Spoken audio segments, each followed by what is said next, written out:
ইয়া রাসূলুল্লাহ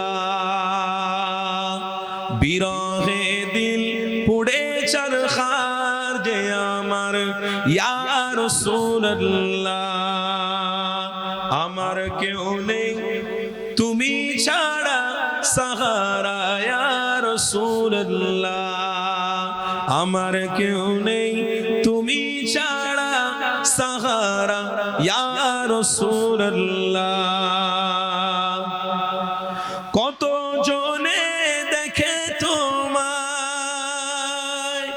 কত জনে দেখে তোমায় কলিজা শীতল হয়ে যায় আমাকে দাও না দিদার একবার ইয়া রাসূলুল্লাহ বলুন আল্লাহুম্মা আমিন আমাকে দাও না দিদার একবার ইয়া রাসূলুল্লাহ আমার কেউ নেই তুমি ছাড়া সাহারা ইয়া রাসূলুল্লাহ আমার কেউ নেই তুমি ছাড়া সাহারা ইয়া রাসূলুল্লাহ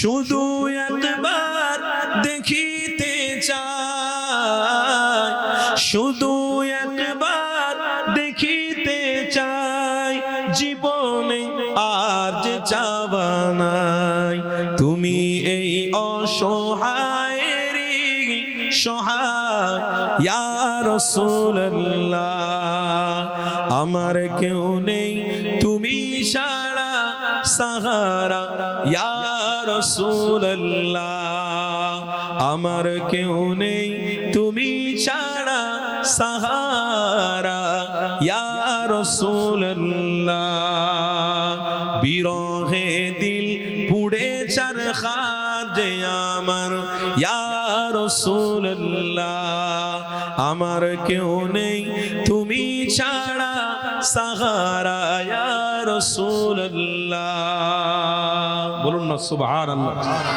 বিরহে দিল বিকারার জান বিরহে দিল বিকারার জান বিরহে দিল বিকারার জান গোলামের জং ধরায় প্রাণ ওয়ারাফা'না লাকা যিকরা ওয়ারাফা'না লাকা যিকরা তবু শান ইয়া রাসূলুল্লাহ বলুন না সুবহানাল্লাহ আমার কেউ নেই তুমি ছাড়া সাহারা ইয়া রাসূলুল্লাহ আমার কেউ নেই তুমি ছাড়া সাহারা ইয়া রাসূলুল্লাহ মুলাকাতের আশা বুকে মুলাকাতের আশা বুকে নিয়ে মরি ধুকে ধুকে তুমি যে শাফাআতকারী হাসরের ইয়া রাসূলুল্লাহ বলুন না সুবহানাল্লাহ তুমি যে শাফাআতকারী হাসরের ইয়া রাসূলুল্লাহ আমার কেউ নেই তুমি ছাড়া সাহারা ইয়া রাসূলুল্লাহ আমার কেউ নেই তুমি ছাড়া সাহারা ইয়া রাসূলুল্লাহ বিরহে দিল পুড়ে চরখার যে আমার ইয়া রাসূলুল্লাহ আমার কেউ নেই তুমি ছাড়া সাহারা ইয়া রাসূলুল্লাহ আল্লাহুম্মা সাল্লি আলা সাইয়্যিদিনা ওয়া আলা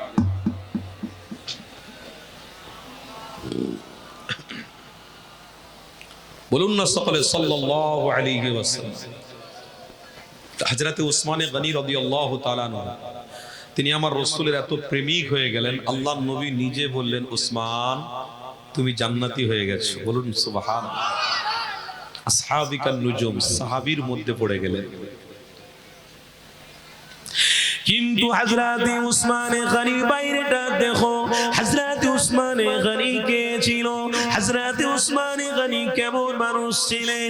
এ যুবকেরা, আব্বারা, তরুণেরা, আমার রাসূলুল্লাহর গোলামীরা, আল্লাহ আপনাকে মুসলমান ঘরে জন্ম দিয়েছে গো, মায়ের পেট থেকে এসেছে, আযান আমাদের কানে দেওয়া হয়েছে, নামাজটাও আমরা শিখেছি, মা নামাজ পড়েছে নিজের থেকে দেখেছি, আব্বা জুম্মা নামাজ পড়েছে, 5 ওয়াক্ত নামাজ পড়েছে নিজের চোখে দেখেছি। এ নবীর দিওয়ানারা, এখানে পার্থক্য অনেক রয়েছে। যেদিন আমার নবী পাক সর্বপ্রথম এসে জানাতে লাগলেন, এ আমার মক্কার মানুষেরা, পড়ে নাও লা ইলাহা ইল্লাল্লাহ মুহাম্মাদুর রাসূলুল্লাহ। ওই দিনেতে কেউ কেউ আমার নবী দুশমনি করেছিল, কেউ আমার নবীকে মানতে চায়নি, কেউ আমার নবীকে গালাগালিও দিয়েছিল, কেউ আমার নবীকে পাথর ছুঁড়ে মেরেছিল। এ যুবকেরা, তরুণীরা, আব্বারা, আজকে দিনে আমার নবীর বিষয় জানতে গেলে আর আমাদের নতুন কিছু ব্যাপার নয় গো। আমার নবীর বিষয় জানতে গেলে ইমানি মাহফিলে গেলে হুজুরদের জবান থেকে শুনলেই বোঝা যাবে, এমন করে নামাজের মধ্যেও বোঝা যাবে। নামাজ পড়তে গেলে জুম্মার দিনে বয়ানও হয়ে থাকে। এ যুবকেরা, আজ আল্লাহ রাসূলকে চিনতে গেলে পবিত্র কোরআন রয়েছে, কোরআনের মানে বড় বুঝতে পারবে। এমন করে আমার নবীর হাদিস রয়েছে, বুখারী শরীফ রয়েছে, তিরমিজি শরীফ রয়েছে, ইবনে মাজাহ শরীফ রয়েছে, এক এক করে আমার নবীর জাবানির মুখরুত বাণীগুলো রয়েছে। এই ইমানদারেরা, তখন কিন্তু ইসলাম প্রচারের ক্ষেত্রে আমার নবী পাক অনেক কষ্ট করেছিল। আরে সেই কষ্টের কথা আজ আমাদের মনে রাখা এটা ইমানি দায়িত্ব। কেননা আগামী দিনেও যদি কোনো জালিম এসে আমাদেরকে ওই রকম কষ্ট দেয়, আমাদের কোন রকম ব্যথা বেদনা দেয়, এ নবীর দিওয়ানারা, এই দিনেও আল্লাহ নবীর অনুসারী হিসেবে আপনাকেও কষ্ট করে হলেও আল্লাহ তার রাসূল ছাড়া যাবে না।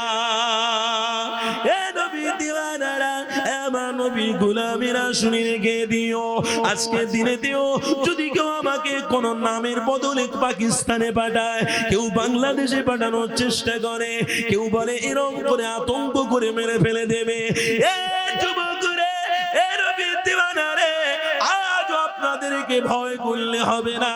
কেননা যে নবীকে অনুসরণ করেছে ওই নবী আমার 2000 বছর আগে নবীর গোলামদের জন্য শিক্ষা দিয়ে গেছে। হীরা গুহাতে আমার নবী কষ্ট করেছে, এমন করে আমার হাবিবুল্লাহ তায়েবে জামিনেও কষ্ট করেছে। আমার নবী পাক এমন কষ্ট করেছে, নিজে না খেয়ে গরিবদের খানা বন্টন করেছে। এ নবীর দিওয়ানারা, মনে রেখে দিও, আল্লাহ নবীর অনুসারীরা, মনে রেখে দিও, আমার নবী পাকের ওই জীবন অবস্থা যদি আমাদের মধ্যে থাকে, ইনশাআল্লাহ জান্নাতি যাওয়া সহজ হবে। এ নবীর দিওয়ানারা, তাই তো আমার নবী পাকের দ্বীন ইসলামের বিষয়ে মহাত্মা গান্ধীও বলেছিল, সমস্ত ধর্মগুরুদের থেকে আমাদের ধর্মগুরুর নাম হলো মুহাম্মদ মুস্তাফা।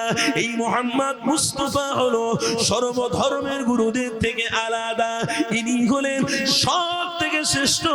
কেন? এনার জীবনী পড়ে পেয়েছি আমি মহাত্মা গান্ধী, আল্লাহ নবী দিল দুনিয়ার বাদশা, এই মনীষী আমি মহাত্মা গান্ধী সর্বশ্রেষ্ঠ বলে দিলাম।